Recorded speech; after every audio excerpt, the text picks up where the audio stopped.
Bentar. Assalamualaikum warahmatullahi wabarakatuh.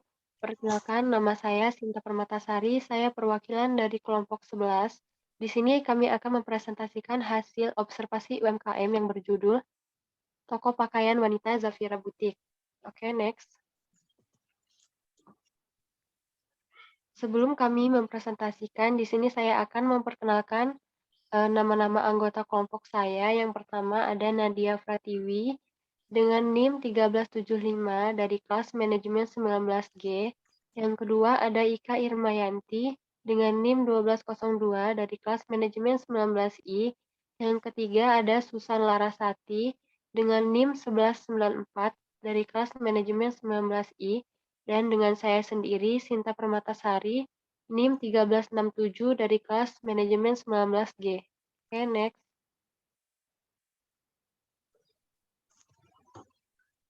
Di sini ada identitas perusahaan. Yang pertama ada nama perusahaan yaitu Zafira Butik. Yang kedua ada jenis usaha. Jenis usahanya toko pakaian. Kegiatan usaha menjual pakaian wanita impor, pakaian muslim. Untuk alamatnya berada di Jalan Industri Jababeka 2, RT 02 RW 06 Mekar Mukti, Cikarang Utara, Bekasi, Jawa Barat. Aspek manajemen, komisarisasi atau pemilik, yaitu bernama Fitri, Direktur Tatang Emor Hengki, Manajer Produksi Risti Cindy, Manajer Marketing Septi Diana, Manajer Keuangan Mona Novika, dan Manajer HRD Alvenopran. Oke, selanjutnya akan dilanjutkan oleh teman saya, Susan Larasati. Baik, di sini saya akan melanjutkan rumusan masalah. Menurunnya omset penjualan di masa pandemi COVID-19 tak bisa dihindari bahwa pandemi COVID-19 telah berdampak pada ragam sendi kehidupan. Tentu termasuk di dalamnya adalah sektor ekonomi. Sejak pandemi COVID-19 melanda termasuk di butik Zafira, hampir semua sektor terdampak. Salah satunya yang merasakan dampaknya pedagang pakaian. Penurunan penjualan atau omset dirasakan pedagang pakaian di sejumlah pasar dan toko-toko di Kota Bekasi. Bahwa catatan penjualan pakaian impor orang dewasa dan pakaian anak menurun sejak awal tahun. Penjualan dua item itu menurun sampai 85%. Demi menarik perhatian pembeli, pedagang pasar bahkan rela banting harga, diskon, cashback, dan lain-lain. Ini dilakukan untuk menyelamatkan omset agar tetap bertahan di masa pandemi ini. Maka kelompok kami memberikan saran kepada owner untuk membuat diskon atau promo bundling kepada customer memilih menarik guna meningkatkan penjualan dan mengimplementasikannya. Next. Aspek pasar dan pemasaran. Pasar sasaran. Pasar sasaran yang dituju oleh bisnis butik ini adalah pria 20-30, wanita 20-60 tahun, dan pasangan rumah tangga.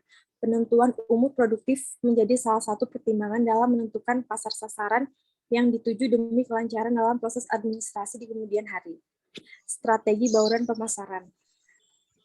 Produk Zafira Butik menyediakan berbagai macam pakaian impor, pakaian muslimah, pakaian dewasa. Lokasi Zafira Butik memilih melakukan penjualan di Cikarang Utara yang berada di pusat kota.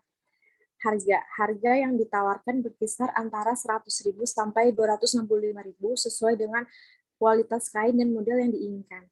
Promosi penjualan, memberikan potongan harga, pemasaran interaktif melalui media Facebook, Instagram, dan web beserta Shopee.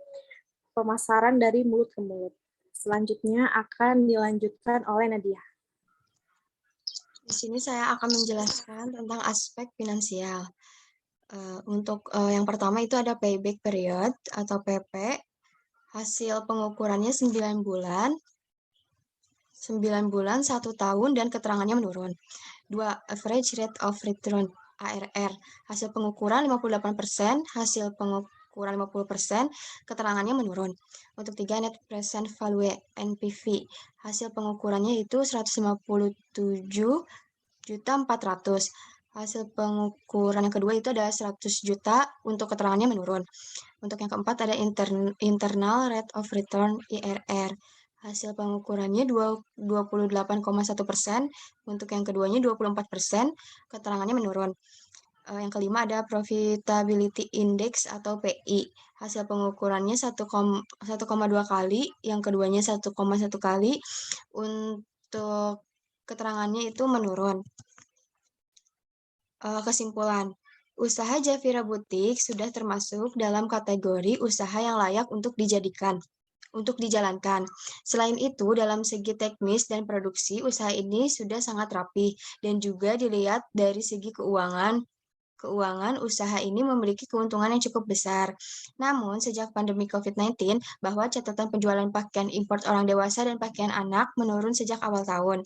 Penjualan dua item itu turun sampai 85%, di mana pandemi COVID-19 yang berpengaruh terhadap angka penjualan produk tentu saja mempertahankan bisnis di masa pandemi. Tidaklah mudah, karena banyaknya pertimbangan dan kebijakan pandemi yang harus dipatuhi. Menanggapi pandemi tersebut, pelaku bisnis harus strategi bisnis yang akan digunakan, seperti cashback, diskon, dan promo lainnya sehingga bisnis yang dijalankan akan terus bertahan.